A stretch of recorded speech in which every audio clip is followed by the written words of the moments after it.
technical office, and this is in the IBCs where Majani is the one heads that technical team. It's also another area where some what we call influence kind of election mock practice can also be used to do some riggings. Rigging is not only at the voting level. Remember, voting is a process which emanates from registration of voters. Most of the time, you realize many people wake up and line to vote, and they don't cast their votes.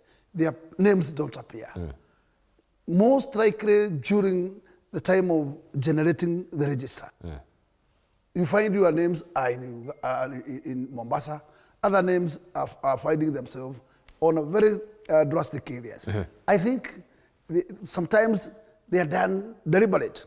Because when you want to rig an election, you can rig an election through many measures. Even a way of diverting names from a particular register to elsewhere is another process of rigging. Because people will come to the polling station, willing ready to vote, but their names disappear from the register. You cannot tell me that because we are in a new technology, if my name does not appear at the electronic, that it is wrong, that you cannot have a backup of hard copies. Of the hard copies, where names can be sourced, and nobody should get out of a polling center without voting. And it's not criminal because we have not said anything. It's a violation of your rights. Yes. So we should look those safeguards. Even at that final tallying center, there has to be guidance and a way of doing that final announcement. We must know every single party which has a presidential candidate, how many agents should that party having at that particular center. It should not be seen you have like 20 people from one party and another party has only one agent. It is wrong. There has to be an equality. I have an experience. I think the law. Go ahead. Just by experience, actually, what it says could have some standing. You know, in the last elections, I am a victim.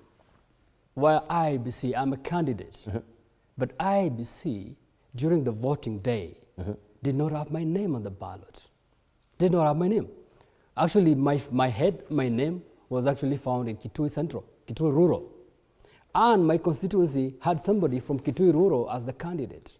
So 4 constituencies actually did not participate in the elections. Why?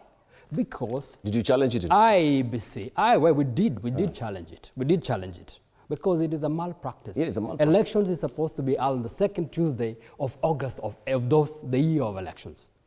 But the time people are queuing up in the polling centers to vote for me, they did not find me. They can't see your face. They cannot. Some of them are illiterate. They just know your face. And let me tell you, before we actually go for the elections, we are asked by IBC to go and verify our details. We verified our details. They were well written, well enumerated, but those details somehow got challenged. And when we asked, they told us it is at the printing point in the UK or wherever where they changed my face, took it to Kitui Central or Kitui Rural, and brought somebody from Kitui Rural to Kachaliba constituency. For me, I was aggrieved.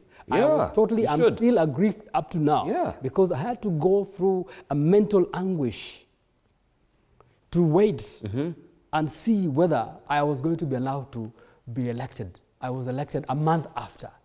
The kind of the miscalculation, which I am asking the current but hang on, Mheshimiwa, because so this ballot paper goes to the polling center with this misrepresentation of your face. Yes, and they've not verified. They've not even verified picking it from the printer and coming down with the ballot papers in the country and distributing them to the constituency without any verification. So they never saw this. They missed it. We were asked to, a month to elections, we were asked to come and verify that our details are correct. We did. I actually went. And it was okay? It was very okay. Pokot South was not there. Pokot North where I represent, was not there. Baringo, somewhere here in Baringo, where Raymond Moy was actually contesting, was not there. And Kitui, rural, was not there. 4 constituencies and 2 counties were actually misrepresented during the elections.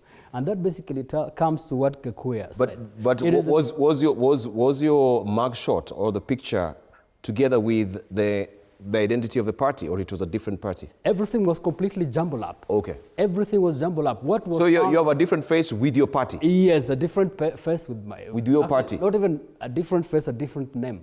You see, when you bring somebody from Kitui Rural and take it to Kacheliba, and they're looking at it and they're seeing very different faces, and they're supposed to elect them, what happens? Yeah. It is all complete malpractice on how the electoral officials can actually mishandle elections. And this is what really engenders mistrust. Absolutely. If you have, a credible, or should I say infamously, then it will make IBC very incredible in this, because I think if you feel aggrieved and violated that your picture is not there, you've expended so much energy on the campaign trail and resources at the end of the day. Exactly. You feel violated at that. And I think the efficiency and the high caliber of workmanship and craftsmanship that really come to bear from the IBC, should be challenged. And I think we should question that this morning. I think the lamentation by Honorable Kalonzo is legitimate. And I don't think it should be taken lightly. And I, with tremendous respect, have to disagree with Mheshimiwa saying that this is probably a crying wolf and sensing defeat. I don't think that is a point that was being conveyed by Honorable Kalonzo. But he's also a victim. So I think he's a victim of this process. Absolutely, absolutely. And you can see the sort of, beyond the inconvenience that arose out of that, the mental anguish of the candidate is self-evident. In the IEBC, I don't know if you were ever compensated by the IEBC. We weren't compensated at all. Constitutionally, under Article 29 of the Constitution, it is wrong then to meet any sort of psychological torture on anyone from any source. I mean, that's a constitutional right that he is vested in. So in his case, what sort of compensatory monetary. Yeah, monetary. He expended the legal fees. Maybe he's not been very keen. Maybe he's not been very... Actually, I expended close to 8 million just for that period, because everything became... And it is wrong. When everybody else has been elected and then they come mob just against you. Now, the point that... But why haven't you sought the recourse to be compensated? We tried, and the IBC said there is no point. I think I now need to talk to Wakili here. Yeah, we should. Wakili, I mean, there's a gig here. Actually, you know what? Yes. Kenyans also need to realize there is an expanded, just allow me to digress a little bit. There's an expanded space for consumer rights. Now, consumer rights under Article 46 of the Constitution, as actually framed by the framers of the Constitution, is very curious because it extends to the monopoly service providers by the government. So the government, for instance, offers you health services. Yes. That's a service which, under the Constitution, as read with the Consumer Protection Act, you are entitled to certain rights.